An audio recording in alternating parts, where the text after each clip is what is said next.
सन 2015 महीना था जनवरी का। सर्दी के इस मौसम में अकेला इंसान भला क्या ना करे। मेरी भाभी का हाल भी कुछ ऐसा ही था। भैया कल ही 10 दिन के लिए कंपनी के काम से दिल्ली थे। आज ही मम्मी और पापा को भी किसी जरूरी काम से एक रिश्तेदार के घर जाना पड़ गया था और उन्हें लौटने में काफी देर हो जाती, इसलिए वो आज रात वहीं रुक गए।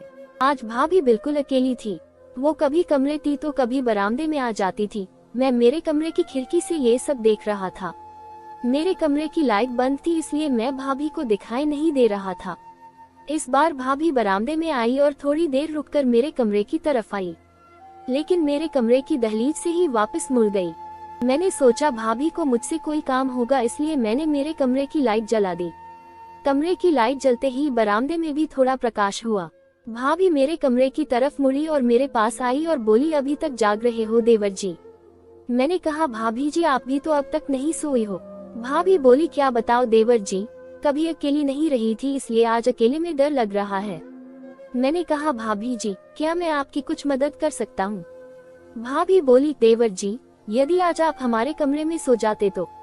ये कहकर भाभी बोलते हुए एकदम से रुक गई। मैंने कहा, भाभी जी बस इतनी सी बात है, ठीक है मैं आपके कमरे के आगे सो जाता हूँ। भाभी बोली, नहीं देवर जी, सर्दी ज्यादा है और बाहर सोना ठीक नहीं है, आपको कमरे में ही मेरे साथ बेड पर सोना पड़ेगा। मैंने हाँ कर दी और हम सोने के लिए कमरे में चले गए। सर्दी ज्यादा थी, इसलिए भाभी कमरे में और रजाई में होने के बाद भी कांप रही थी। काफी देर बाद भी जब वो ठीक नहीं हुई तो मैंने कहा, भाभी जी मैं आपके लिए चाय या गर्म दूध लेकर आऊं क्या? भाभी ने इनकार कर दिया और थोड़ी सी मेरी तरफ आई। मैं समझ गया और बस यही से हमारे प्यार का खेल शुरू हो गया।